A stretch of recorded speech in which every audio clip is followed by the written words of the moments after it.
Nice. We're on camera, babe. You can't, we're live. You can't curse like that on live TV. Yeah, I know.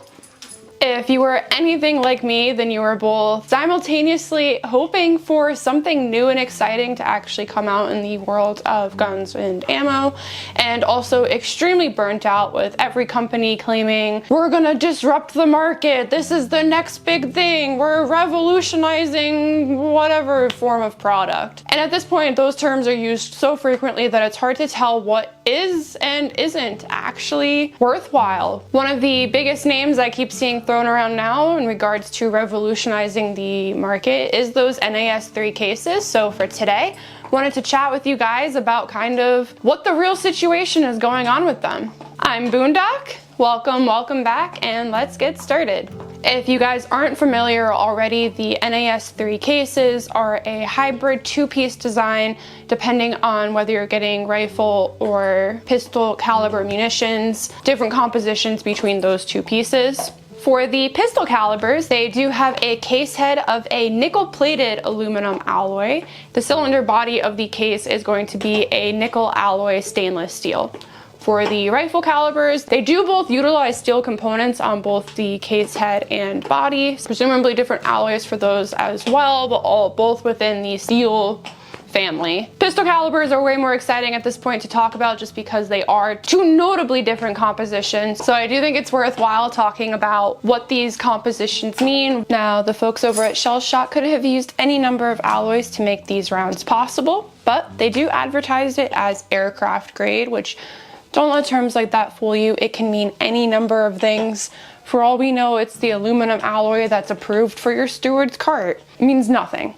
But if I'm a betting woman, I could take some guesses as to what alloys they might have chosen given its need to perform within ballistics. I would probably say they went with something around the 70-75 or 60-61 aluminum alloys. The 60-61 would be a little bit easier for manufacturing purposes, but not as strong as the 70-75. But whatever alloy they did choose to go with, one of the critical components in it is going to be your nickel content. The inclusion of nickel within these components is going to be a critical role in increasing corrosion and wear resistance and adding to that durability of the round, which are obviously very important things for ammunition. If I had to continue to keep guessing, I would imagine there is a notable presence of magnesium in whatever alloy they had chosen. The inclusion of magnesium is going to be super important to that strength to weight ratio. It's going to be one of those factors that's going to play a role in allowing the cases to withstand high firing pressures. I am sure there is some brass sprinkled in there, which is going to be a combination of course, copper and zinc, and probably any number of trace elements, silicons and other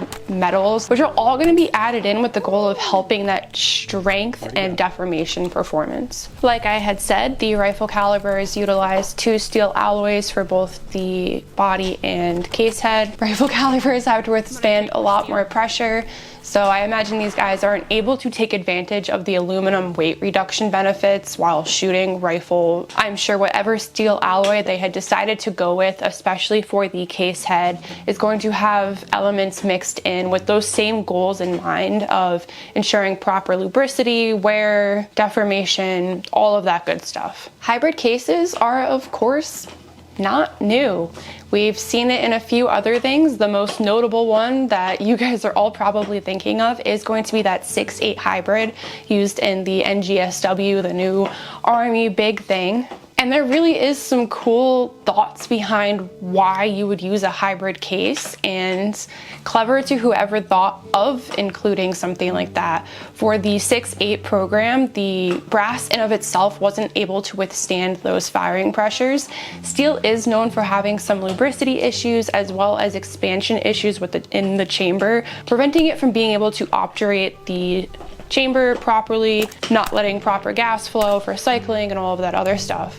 So by utilizing the brass body with the steel ass, 6.8 was clever enough to be able to get the benefits of both worlds. The steel took the brunt end of the pressure and helped the round cycle right, with all of the added benefits of the brass we all know and love. Now, Shell Shock's big selling points are, of course, weight reduction and higher velocities, but for now, let's just focus on those other two. Weight reduction is something we all appreciate, although I think the average plinker isn't going to take advantage of the weight reduction as much as other applications.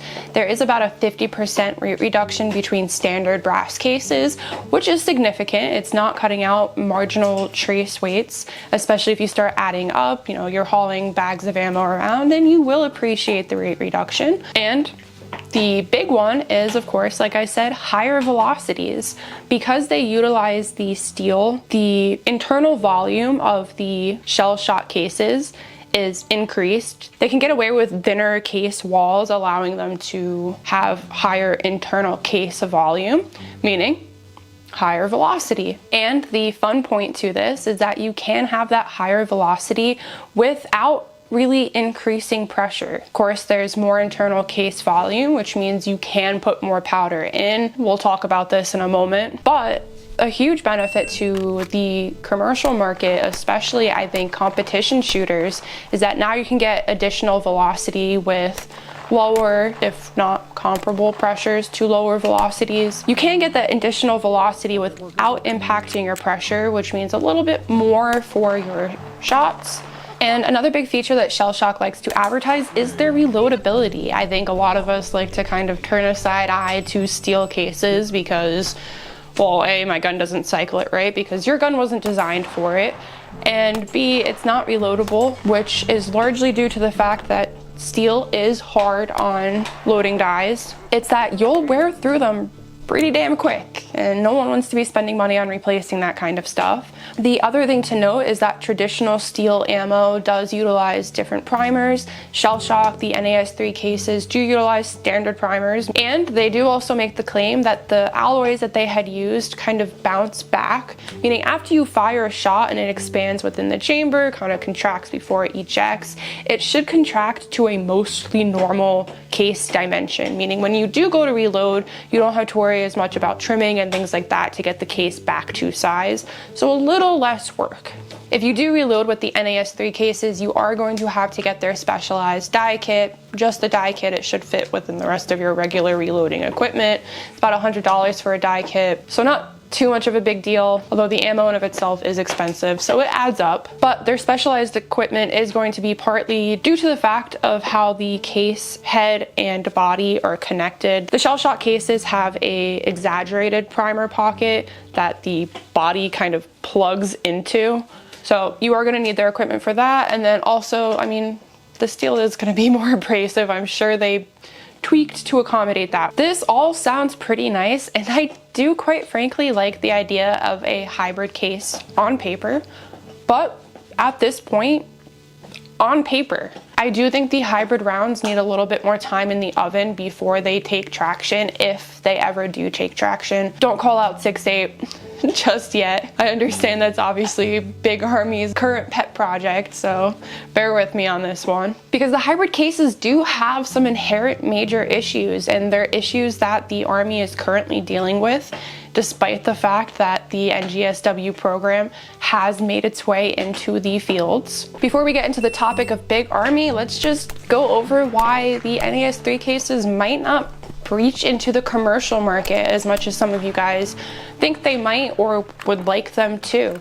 Probably one of the most notable issues is, of course, cost. I spent just about $70 on 20 rounds of 9mm and 20 rounds of 5.56, $15 of that being shipping. That looked to be a static rate regardless of what your order size was. So of course, ordering in bulk will help you out in that favor. Another issue is the availability. I have personally seen Shell Shock's website out of stock on a lot of products. I know especially if you go to like Badlands or Black Ark or one of the other manufacturers who utilize these cases, those are also often out of stock. Outside of cost being a big deterrent, I think the majority of your shooters, us people who like to just plink, who like to just go to the range and are just shooting for fun, aren't really going to see the benefits of the NAS3 cases. The weight reduction, like I said, is big, but I'm not going to notice with the amount that I take to the range. Usually if I do notice, then I'm lugging a backpack or cart or whatever for a short distance, and then I set it down and never think about it again. So that's not going to change my personal impact on fatigue. That's going to be a much more noticeable feature for your soldiers who are carrying these amounts of ammo for long amounts of time, or if they have lighter builds, they can now carry more ammo than they otherwise would have without impacting their overall weight load. And then in addition to that, you buy these shell shock cases, a lot of the ammunition utilizing the NAS3 cases, the velocity that you do get out of these is only a couple hundred feet per second more than what you would for like standard 5.56 to the NAS3 5.56. So you're really not getting that much extra bang for your buck. This would be really cool for your high volume, major power factor competition shooters. And while the steel alloy cases that they utilize can withstand higher pressures than what they're loading them to, well, that's not quite something you necessarily want to put into the commercial market's hands. This is just asking for Bubba at home to overload his cases past safe levels and pushing the pressure and velocity capabilities to the general populace, because you're risking safety and not all of your weapons are rated to the same pressure capabilities. So while the NAS3 5.56 cases, they say are proof tested at 85,000 PSI, that doesn't mean it's going to be safe for your weapon. And I still think with all of that, a lot of you guys would want to buy these rounds if cost were less of a factor. But unfortunately, I do think for the commercial market, cost isn't something we're going to see go down anytime soon. These guys would have to have a much larger infrastructure to support bigger production builds, and it's costly. It's not something that I think Shell Shock is going to be able to really upscale anytime soon just off of commercial sales. So unfortunately, the costs are probably going to stay high for you and I, shy of Shell Shock getting a military cartridge to perhaps fund their growth. Which brings me on to my next big point, why I think the NAS3 cases technology might struggle to breach into the military world. Now, you guys might have seen some other content creators make videos along the lines of Army's trying NAS3 technology, and that might be very true, but that's also kind of disingenuous if you understand the military R&D process. Small cal R&D goes through projects like candy. There might be a program they try that lasts a month, there might be a program they try that lasts 4, and you can make the claim that the DoD, DOW did try it, and that's not wrong. You can also have programs that lasted for 2 years, but hell, it takes 3 months to schedule range time to test it. So now for a duration of that period, it is sitting there kind of stagnant, not actually doing any research or development.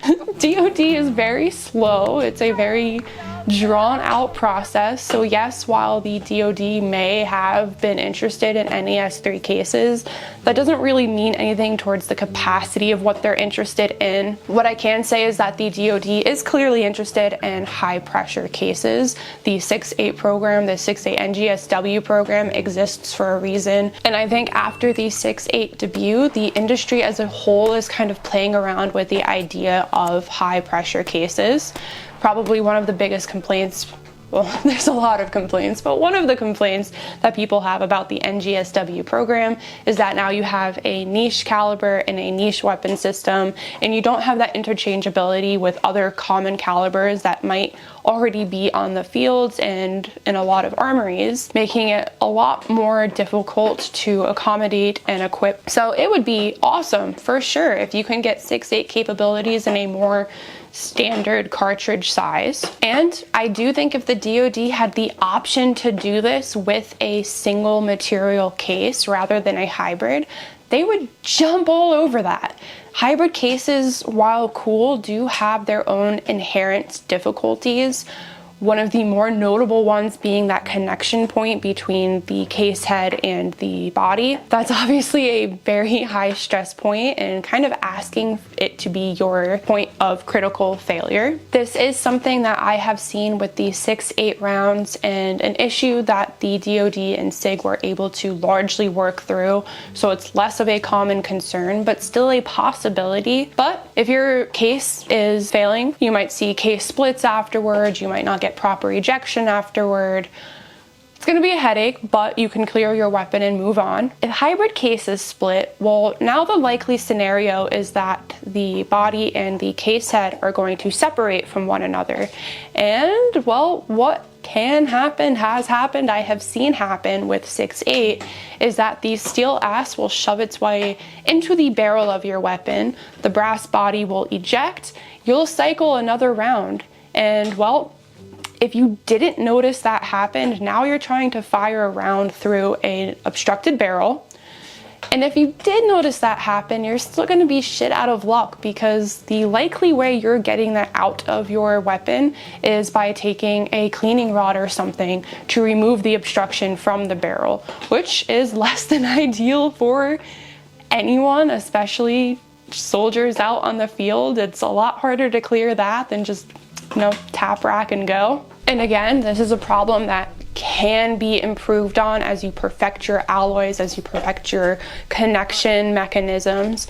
But the reality is that will always be a point of contention for a hybrid system. I kind of mentioned this before when I got into the topic of NAS3 technology not probably really wanting to push high pressure boundaries within the commercial market, but just like the commercial world, the military world's weapons are rated for different things. You have a standard, the SAMI standards exist for a reason, but a lot of the time the military will contract a weapon and ammunition together so that they know that those combined are going to be safe. This is less of a concern with your single material cases, because they are going to have a much more uniform reaction within the chamber dimensions. But for your hybrid cases, you're going to start seeing those variation impacts a lot more because your pressure is dispersing in the case different. That internal dimensioning of your chamber is going to play a much larger role in maintaining that the case and projectile are going to function properly. But Jess, the military is still using 6.8, so the hybrid has to be okay to some extent and whatever, yada yada. First of all, government makes dumbass decisions all the time, so. Second of all, the DoD has spent well over like $300 million to make the NGSW program work. And it is still a heavily delayed program for what original milestones were supposed to be, because quite frankly, they're having growing pain issues like the ones that I had mentioned before, on top of all of the weapon issues that had existed as well as the ammunition problems. They're very open about the fact that as they are fielding weapons and ammunition now, there are actively new iterations being put out, changes to both the ammo design and weapon design, because while it is being fielded, it is also still in development. And this has been many years and mass amounts of money to fund that R&D to try and perfect it as much as they could. And that's not to say that Shell Shock can't also make those same strides in development to really perfect their round and mitigate some of those other concerns that I would have and that a lot of users should have. But let's also acknowledge the fact that part of that funding for the NGSW 6.8 was to put in a whole new facility for Sig Sauer. The reality of these hybrid cases is that you can't just change the dies out on large-scale production equipment. We can't just say, okay, Lake City, start using the NAS3 cases. Their cases don't meet standard 5.56.223 dimensioning, particularly in the case head area along the extractor groove measurements, making it a little bit trickier to put into full rate production equipment. So anyone who did want to start mass producing this would in fact have to design for this, making it much more difficult and much less desirable to implement, especially if you're a big army who just spent how much money on a program that is, quite frankly, failing. I think part of the reason the DoD is so hell-bent on making this work is because they are so far committed that they're too embarrassed to back out now. And given those circumstances and given the efforts that they have already put forward, I think you'd be hard-pressed to convince some general to sign off on doing it all over again for another new novel case. So while it's not to say that it can't happen, that's not to say that the military hasn't tried it, they're not interested. That is to say that I think it's a tall ask, and if it does happen, it might be very far down the line. Not something I think in the near-term future, we'll be able to take advantage of reduced costs, big scale productions, all of the above. So while I still think hybrid technologies are cool, I do see a lot of difficulty in trying to make more hybrid technologies like the NAS3 cases really popularized to a point that that becomes the new standard, and that's the future of ammunition. That's all I had for you guys on this one. I hope you did enjoy it. I hope to see you on the next one. Thanks so much for watching.